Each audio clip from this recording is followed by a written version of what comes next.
Dun, dun, dun, dun. Mad Adams, Mad Money. Ba ba ba ba ba ba da ba ba ba ba ba ba ba ba ba ba ba ba. And welcome back, folks, to another installment of Mad Adams, Mad Money with me, the not so mad Adam. So OST, getting right into it, and by the way, I apologize if there's not a whole lot of polish and flair to this episode. I want to just get it out real quick. So I want to talk to you about partners. OST has got, I believe, around 27 partners now. They keep adding more, so I've lost count. But one in particular, all the partnerships that they've accumulated thus far since the ICO and even before the ICO, which ended last winter in December. One in particular, you may or may not have heard of them, but it is Unsplash, unsplash.com. It is a free resource for high-resolution, wonderfully taken photographs from a community of professional and amateur photographers. Anyone can use them for any purpose, and there's no attribution required. So it's a really great resource for anyone doing any sort of graphical work, whether you want to change your desktop, create a slideshow presentation, or what have you. And the great thing about it is it's free for everyone. But on top of that, the reason I'm so excited about the partnership between Unsplash and OST. Unsplash has a lot of partnerships outside of OST. They have a partnership with Medium.com, which is a content publishing website for things like blogs and news posts or what have you. OST uses Medium to post articles, as well as the CEO, Jason Goldberg, among a lot of other companies and just everyday users. So the way that Medium uses Unsplash is allowing content creators to embed images in their posts free and easily. There's a lot of other plugins and whatnot for Unsplash, a lot of uses across the board. In fact, they recently just put out a new iOS app for Unsplash, which is really cool to have this really neat drag and drop feature for downloading images. It's really slick. Check it out. But what's got me talking tonight, what's got me kind of fired up, and it's kind of vicarious, but it's still really exciting. I found out via the Twitter that Unsplash is partnered with none other than the Google. Now, you might be asking, why would the Google behemoth partner with a free image hosting website startup, Unsplash? Now, here's the exciting thing. So Google's not going to be using OST tokens that I'm aware of. So this partnership does not directly affect OST or cryptocurrency. In fact, Google has recently stated that they are banning all cryptocurrency ads across the Google ecosystem. So why is this exciting for OST? So OST invested in Unsplash. Jason Goldberg essentially invested a bunch of money through OST into Unsplash, as well as granting them a whole bunch of OST tokens. How are they going to use those? The community that I'm a part of, we have our own suspicions, and we talk a lot about, the what ifs on how companies are planning to utilize the OST that they have, because all these partners are mostly startups and were granted OST as part of the partnership program. So Unsplash has a overflowing bag of OST, and it is assumed that they're going to mint with them, because otherwise why have them? So Unsplash has this huge repository of free to use images that are all high, wonderful quality. So how are they going to monetize this? Well, one possible route is contracting with professional photographers to take specific genres of photos to be used by commercial entities such as Google. So these companies would need to provide some form of payment to Unsplash in order to use them. So this is just one possible route. They could also tokenize some form of the infrastructure around the API of embedding the photos, right?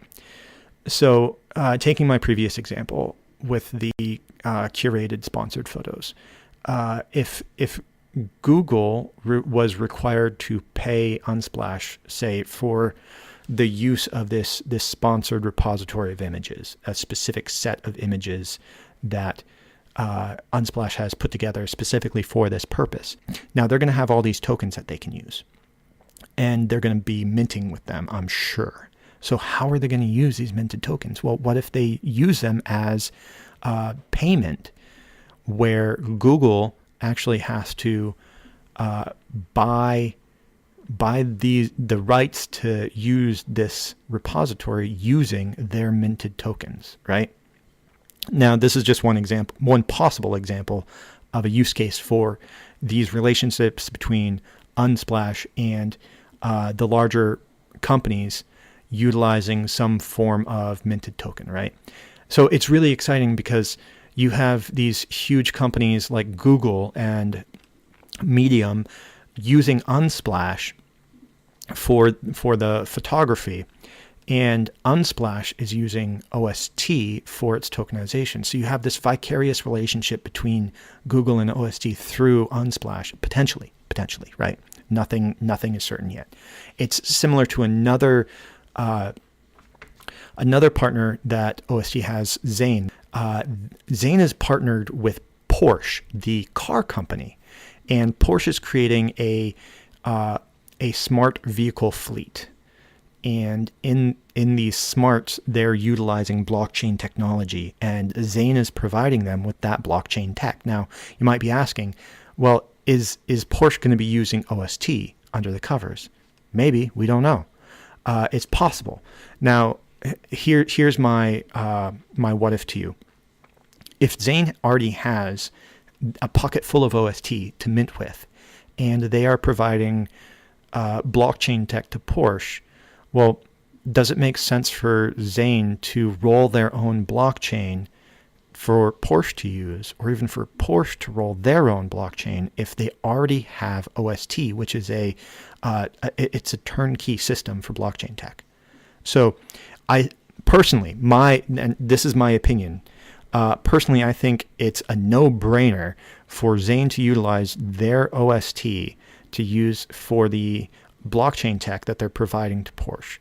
So it would be amazing if Porsche were using OST technology literally under the hood of their cars. That would be awesome. So you have the notoriety of these large companies partnering with companies that are partnered with OST. It's kind of like popularity through proximity, right? So it's a vicarious relationship, and it's still only like potentials at this point, but it's really exciting because it gets the name OST out there through other companies. Unsplash is huge. It's still a startup, but it's used everywhere. Google is, as you already know, such a monster of a tech company. They're everywhere. They have their fingers in literally everything. So if Google's using Unsplash, and if Unsplash is using OST, then that means that there's a chance that Google's going to be using OST as well. And that means, in the end, wrapping this all up, that there is going to be increased demand for OST based on the use cases of their partners. Now, there's a lot of dynamics to the way that the OST minting process works and how it affects you and I as investors, because, well, I'm assuming that you're watching these videos because you're interested in blockchain tech and cryptocurrency, and not because you're just browsing YouTube. So there's a high probability that you, the watcher, I'm making eye contact, that you are already invested in crypto, and there's a even further possibility that you are already or soon to be invested in OST. That's great. That's perfect. And if you're not, I urge you to get in now while the price is still low, because I'm about to drop a knowledge bomb on you about why you're gonna be experiencing some FOMO pretty soon here.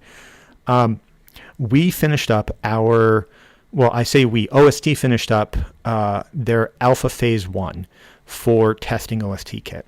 They are moving into alpha phase 2, which is specifically geared towards developers implementing applications on top of OST kit, utilizing the APIs and SDK.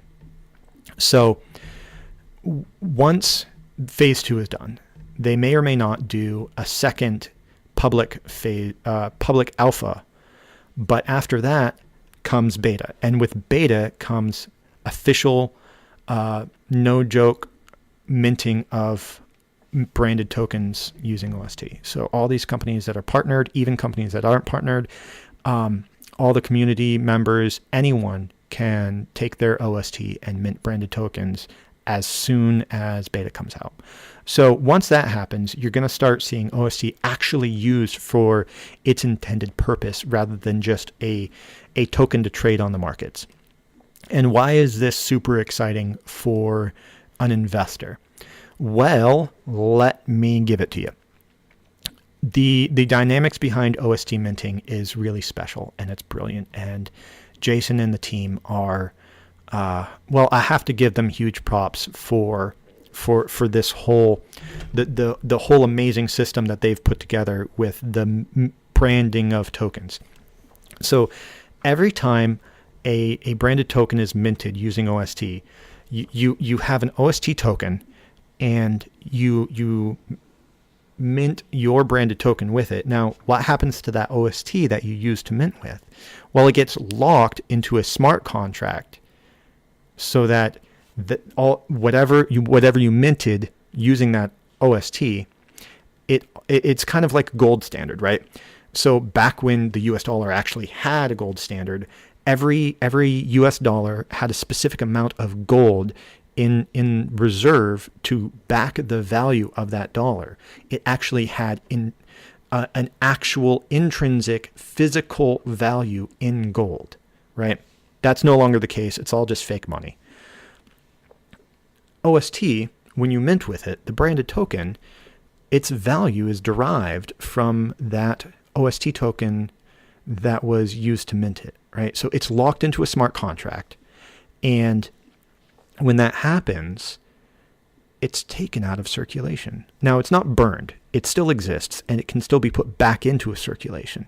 But while those branded tokens are in circulation in that sidechain, right? We talked about that.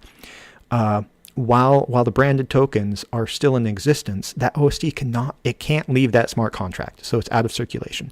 So imagine a large company like Unsplash. They have millions of OST. Let's say, I don't know the exact number, but let's say they have 1 million OST, right? And let's say the circulating supply at the time is, let's say, 50 million OST in circulation. That's a ridiculously low number, but we're just throwing around math here for the sake of argument. So you have 50 million in circulation, and you have Unsplash with 1 million OST that they're going to use to mint. Now, whatever ratio they mint at, it doesn't matter for this example. So they take all of their OST and they use it to mint all of their Unsplash tokens. Now, that 1 million OST, until their branded tokens are cashed out for that OST, it's removed from circulation. So now the circulating supply is 49 million, right? So the more companies that mint branded tokens using OST, the fewer OST tokens are available to mint with. So what does that mean? Well, Adam, that means that the availability, the supply of OST is diminishing. So using the laws of supply and demand, well, there's fewer in supply and the demand is growing. Why is demand growing? Because more people are becoming aware of OST, more people are minting, more partnerships coming on board, all of this, right? Because after beta, it's going to be exponential growth of people adopting cryptocurrency. This is going to be the year of adoption, right? And all you have to do is look at mainstream media to find that out. It's happening all over with the SEC. There's a bunch of really huge investment firms that are starting to talk about investing in crypto. So 2018 is the year of adoption. And with that comes increased demand across the board, across the markets. Every altcoin, every token out there, the demand is going to grow for everything from Bitcoin to OST, all of it. So as demand grows, people are going to mint more branded tokens, which means the supply is going to go down. Now, using laws of supply and demand, what is that going to do to the price? Obviously, it's going to cause the price to soar. So even if circulating supply didn't go down, you're going to see the price go up as demand goes up, and demand is going to go up this year. But as demand goes up, the supply goes down. So you have this really awesome dynamic effect that's going to create exponential or even geometric growth in the price. So people throw around crazy numbers in speculating the price of their token of choice, right?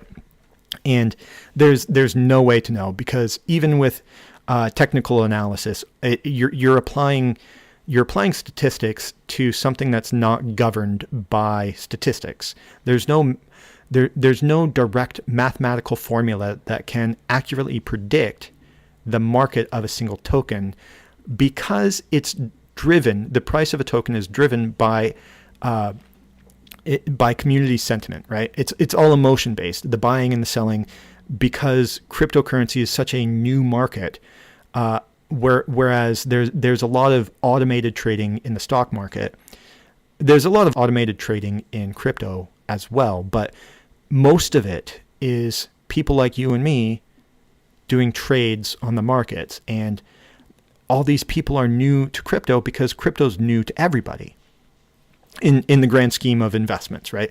So you have all of this emotional trading going on.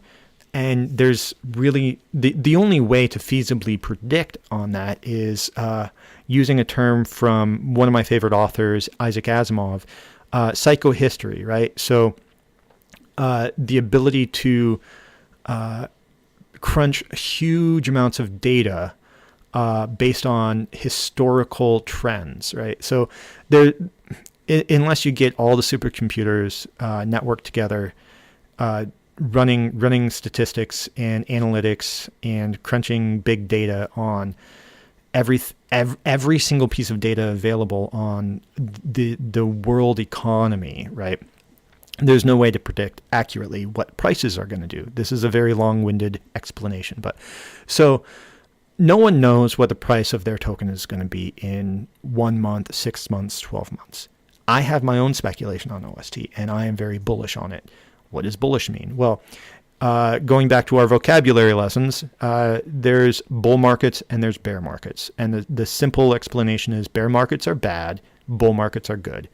Bears are scary, bulls run. I don't know a good way to remember that other than that. So just remember, bull is good and bear is bad.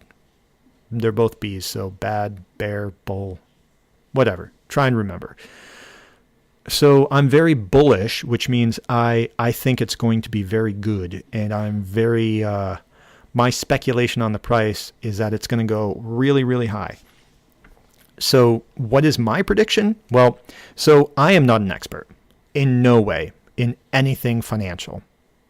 I have my own experience, which is not in any official capacity expertise. I'm a software engineer by trade, so I know numbers, but that's about it.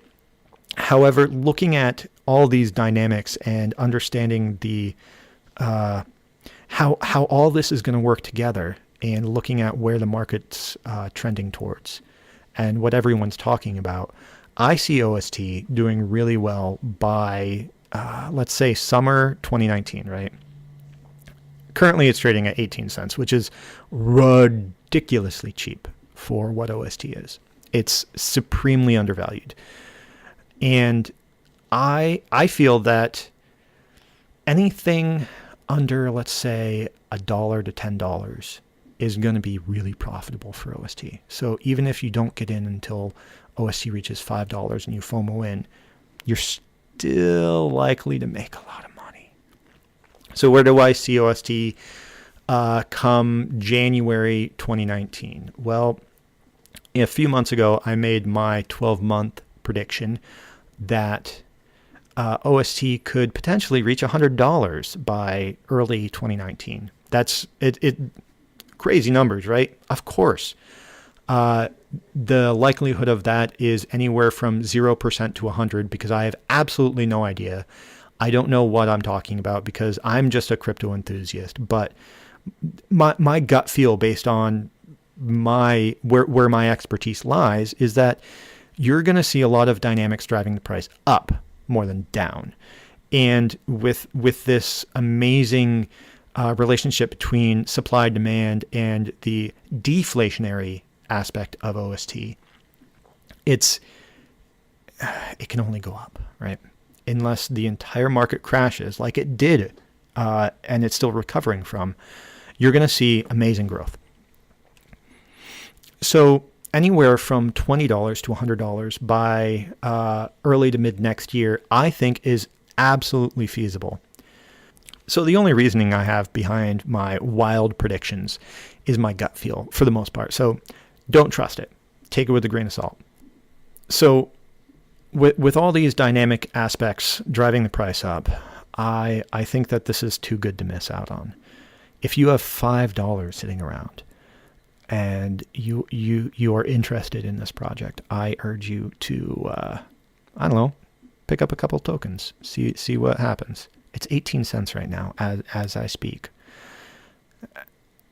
That's, I mean, even if it goes up 2 more cents, 20 cents a piece, you got $1, you got 5 tokens, right? Now, if it goes up to $100, you now have $500, right? For spending $1. That's amazing growth. Now, I can't guarantee you anything, but I can say that I am very confident that this is going to do well. All right, folks, I told you I was going to keep it quick, but I rambled on for quite a bit. I'm going to call it a night. Like I said, I'm not going to polish this up too much, so forgive me for just leaving you with the amazing audio from my new microphone and no special effects. So I urge you to drop some comments down below because I want this to be a two-way street, right? I don't want to just talk at you. I want to talk with you. Let's have a conversation, even if it's just through this limited medium of you watching me and me reading your comments. So drop some comments, hit subscribe because, well, I don't want you to miss out on my videos and it looks good on my analytics. So do me a favor, hit the subscribe, check out the Patreon page. I'm not asking you to donate, but just, check it out, whatever. Share the links across social media because I want OST to gain the awareness that it deserves. I want more people to become aware of it. That's why I'm doing this, not just for OST, but for crypto in general. But specifically, I love OST, so I want to highlight it. All right, so do your due diligence. Do some research. Make some comments. Do some sharing. And I'll see you next time. Thanks again, everybody, and make it a great week. Love you.